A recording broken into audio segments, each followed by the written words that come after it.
Hi there, welcome back to Apatros Review. In this episode, Captured, directed by Peter Liapis in the year 1998.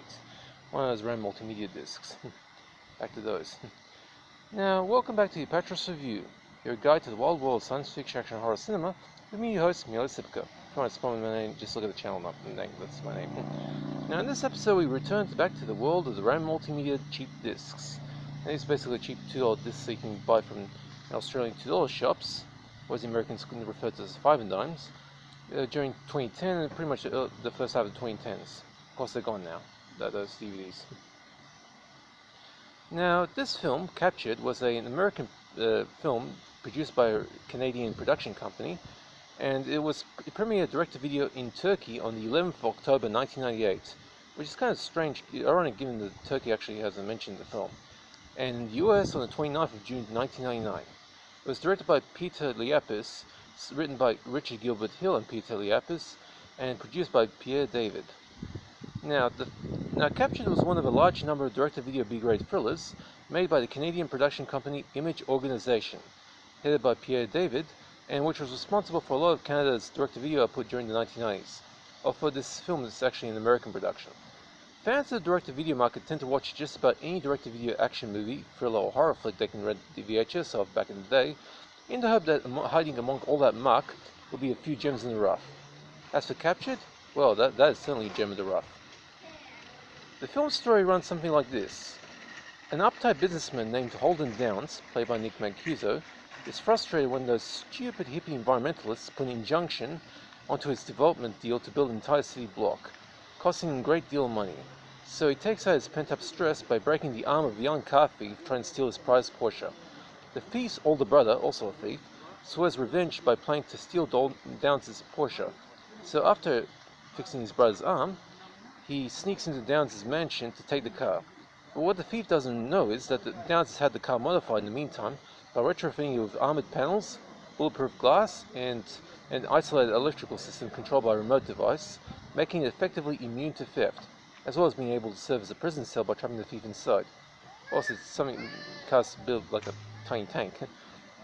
Now, once he falls into the trap, the thief then endures a psychological battle of wills, as Downs, who has pretty much a weekend to kill before the court rules on his injunction, tries to teach the thief the error of his ways, only for Downs' already delicate mental state to deteriorate into outright madness as his dream project slowly ebbs away from his control.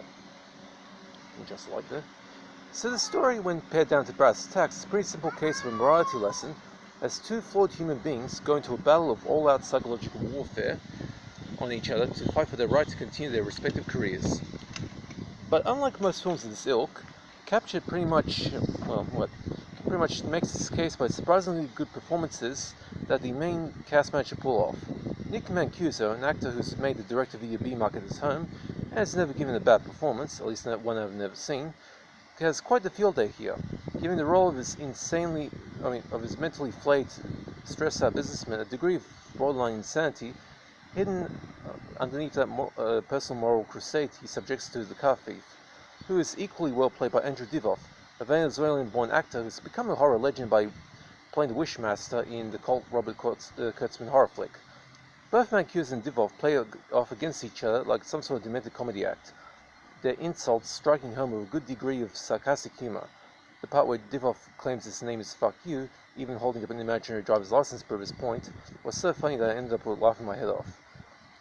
Although the film's humor is more along the dark side of the humor spectrum, perfect for a guy like me, but those who have lighter shades in their humor will be struggling to laugh at this.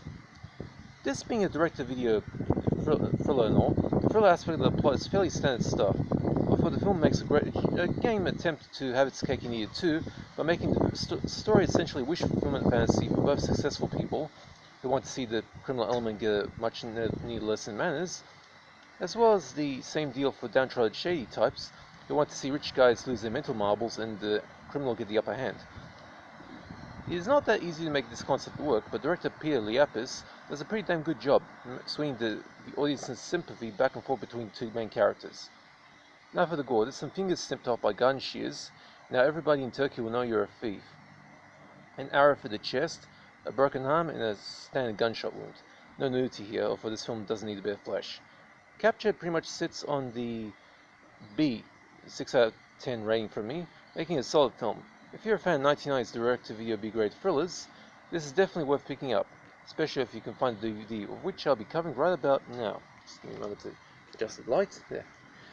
Now, it's been a while since I reviewed one of those cheap $2 DVDs from RAAM Multimedia, but I'm back on that label's trail for this one. According to the fact that there are no listings of the film on DVD Compare, making this Australian DVD the only such release of the film in the world confirmed to exist. So if your fan has worn this VHS tape of this film into the ground, this is a must-buy. It's ridiculously cheap too, about $2. Some places might sell for $5, but don't pay more than $5 for this. The picture quality is good, considering this is essentially a direct rip from the VHS master, with no problems with the picture to report. The color balance looks just about right, and you'll be happy with the print here. The sound is in English stereo in the 256 kilobyte range, so it's just as good as the picture, while there are no subtitles to speak of. RAAM Multimedia's discs are all dirt cheap, so subtitles have been ruled out of the question in order to keep costs down to justify the $2 RRP price tag. And there is no supplement here either. What? They couldn't at least put a trailer for the film on the disc? Damn it. This being a RAAM Multimedia disc, the usual technical quirks of the label are present here. The film's first chapter is not listed on this chapter sub-menu, and the chapters are downlisted, so chapter 2 on the menu is actually labeled chapter 1. The only way to select the first chapter is pick play movie. While the film's playback has that thing where you skip forward a chapter, you cannot skip back unless you manually backtrack through the film to get to the point you missed. So, Captured pretty much gets a B. Good acting, decent story, and pretty much the story has a duality, so you can pretty much go for either character. Even for one character, it wins at the end.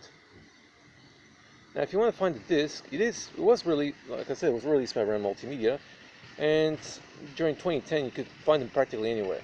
So if you look on eBay or Amazon or whatever, you can find copies of it pretty much easy to get, but don't pay more than $5 for it, not including postage. Okay, hope you guys enjoyed that.